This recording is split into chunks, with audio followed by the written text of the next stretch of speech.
People laugh at you for it. Maybe you've caught someone smirk when you did it in public. Maybe you've had a family member roll their eyes. Maybe, just maybe, you've even caught yourself wondering if it's a little strange. You talk to your dog, not just commands, not just sit and stay. Real conversation. You tell them about your day. You explain why you're leaving. You apologize when you accidentally step on their paw. You whisper things to them you haven't said out loud to anyone else. And society has a very clear opinion about that behavior. It's a bit much. It's eccentric. It means you need more human friends. But here's what psychology actually says. The people who talk to their dogs, who treat them as someone worth speaking to, consistently share a specific set of personality traits.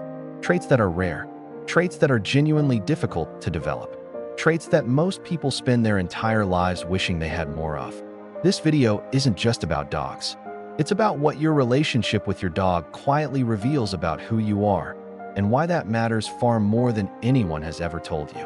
Stay until the end, because the final piece of this connects everything, and it may be the most honest thing you've heard about yourself in a long time. The first thing talking to your dog reveals about you is a level of emotional intelligence that is genuinely uncommon. Here's why. Your dog cannot tell you how they're feeling. They have no words. They communicate entirely through body language, energy, and subtle behavioral shifts. And yet, you understand them. You know when they're anxious before anyone else in the room notices. You know the difference between their excited energy and their unsettled energy. You read them constantly, instinctively, accurately. That is not a small skill. That is emotional attunement, the ability to read the emotional state of another being without relying on verbal communication. Psychologist Daniel Goleman, who defined emotional intelligence as a formal concept, identified emotional attunement as one of its highest expressions. And research on dog owners consistently shows that people who form deep conversational bonds with their dogs score significantly higher on empathy measures than those who don't. The reason is elegant. When you talk to your dog, you are not just speaking. You are staying present to their response. You are adjusting your tone when they look uncertain. You are noticing when your energy affects theirs. You are engaged in a continuous, wordless, emotionally aware exchange. You practice emotional intelligence every single day with someone who has never once judged you for getting it wrong. And that practice doesn't stay with the dog. It shapes how you show up for every relationship in your life. The second thing it reveals is something rarer still: emotional authenticity. Think about how you talk to your dog versus how you talk to most people. With people, there are layers. There is performance. There is the version of yourself you calculate, adjust, present. You filter what you say. You manage how you come across. You edit yourself, sometimes consciously, often without even realizing it. With your dog, none of that exists. You say exactly what you feel. You cry in front of them without shame. You admit fear, loneliness, frustration, joy, all of it, without any concern about being judged or misunderstood. You are, in the presence of your dog, simply and completely yourself. Psychologists call this unconditional positive regard, the experience of being accepted without condition. Carl Rogers identified it as one of the most fundamental human needs and one of the rarest experiences in human relationships. Your dog provides it effortlessly, every time, without exception. And the person who seeks that, who values that kind of radical honesty and connection, is someone with the emotional courage to know what real intimacy actually requires. Most people don't. They've never let themselves be fully seen because the risk has always felt too great. But you have with your dog. And that capacity for authentic emotional expression is one of the most powerful relational qualities a person can carry. The third trait goes deeper still, into something that defines the very quality of your relationships. You have an extraordinary capacity for unconditional love. Your dog has bad days. They chew things they shouldn't. They embarrass you in public. They wake you up at 3 a.m. They cost money and time and energy and worry. And none of it, not one moment of it, makes you love them less. That is not nothing. That is a profound orientation toward love. Research in attachment theory shows that people who form deep bonds with animals tend to operate from what's called a secure attachment style.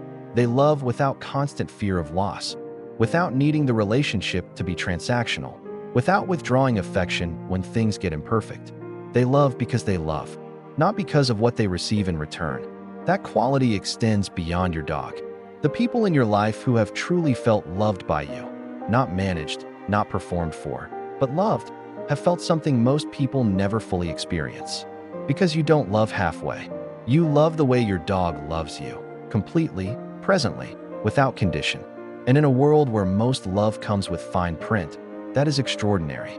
But here's where we need to go a little deeper. Because these strengths don't come for free. The same sensitivity that makes you emotionally intelligent makes you emotionally exhausted. The same depth that makes you capable of profound connection makes you acutely aware of when connection is missing. The same authenticity that makes you genuine makes you more vulnerable to feeling unseen. You feel things intensely. You probably overthink. You care, sometimes to a degree that costs you. And you have almost certainly been told at some point in your life that you care too much, that you're too sensitive, that you take things too personally. And the thing is, you probably believe them, at least a little, because sensitivity, in a world that rewards toughness, can feel like a flaw. Depth, in a world that rewards detachment, can feel like a burden. Caring deeply, in a world that treats vulnerability as weakness, can feel like a liability. So you learned, somewhere, at some point, to carry it quietly. To let your dog be the place where the full weight of what you feel was finally safe to put down. And here is the thread that runs through everything. You didn't start talking to your dog by accident. For many people who form this kind of deep, conversational bond with their dog, there is a quieter story beneath the surface. A story about connection that was complicated before it was simple. Maybe you learned early that emotional honesty with people wasn't always safe. That saying what you actually felt had consequences. That love, human love, often came with conditions you couldn't always predict or meet. Maybe you spent years feeling slightly unseen, present in rooms full of people and still somehow alone. Understood on the surface, but never quite reached at the depth you actually exist at. Maybe you stopped expecting people to get it, all of it, and somewhere in that quiet resignation, an animal looked at you and simply did. No translation required, no explanation, no performance, just recognition. And for the first time, something in you exhaled. Your dog didn't just become a pet. They became proof that the connection you'd always wanted, the kind that didn't require you to shrink or perform or explain yourself, was real and possible and something you deserved. That is not neediness. That is not weakness. That is a person who knows what genuine connection feels like and refuses to accept less. And your dog, in turn, has been doing something for you that goes beyond companionship. They regulate you. Research in psychophysiology shows that interacting with a bonded dog lowers cortisol, reduces blood pressure, and activates the same oxytocin pathways as human bonding. Your dog's presence physically calms your nervous system in ways that go beyond comfort. They are, biologically, a co-regulator of your emotional state. They reflect you. Dogs mirror the emotional energy of their owners with remarkable accuracy. Your dog's settled calm when you are peaceful, their alertness when you are anxious. They show you your own internal state, often more honestly than you would show yourself. They teach you presence. A dog exists entirely in the current moment. When you are with them, really with them, you are pulled into that same present tense aliveness. The past loses its grip. The future loses its weight. There is only this moment, this warmth, this breathing creature who needs nothing from you except to be here. Your dog has been teaching you how to live this whole time. So here are 3 things I want you to take from this video. The first, stop apologizing for how much you love your dog. Not to others, and not to yourself. That love is not a substitute for something missing. It is evidence of something present, a capacity for depth and loyalty that is genuinely rare. The second, practice receiving love the way your dog gives it, without analyzing whether you deserve it, without waiting for the condition attached to it. Your dog has never once looked at you and thought, "I'll love you when you've got it all together." Let that teach you something about how to receive love from yourself. The third, find the humans who feel as safe as your dog does. They exist. They are the people who don't need you to explain yourself, who sit with your whole story and don't flinch, who love the unfiltered version. You know what that feels like now? Your dog showed you. Don't settle for less. You don't talk to your dog because you're lonely.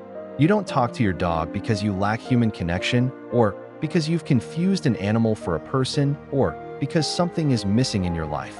You talk to your dog because you have something most people spend their whole lives searching for: the ability to connect without armor. to love without guarantee, to be fully present with another living soul and ask for nothing in return except the same. Your dog has known this about you from the beginning. From the very first moment they looked at you and decided, out of everyone, in every room, in the whole of their small and faithful world, that you were the one worth staying close to. They weren't wrong. So the next time someone raises an eyebrow when you talk to your dog, let them. Because what they're watching isn't eccentricity. It's someone who never forgot how to love. And love doesn't require words. It only ever required presence.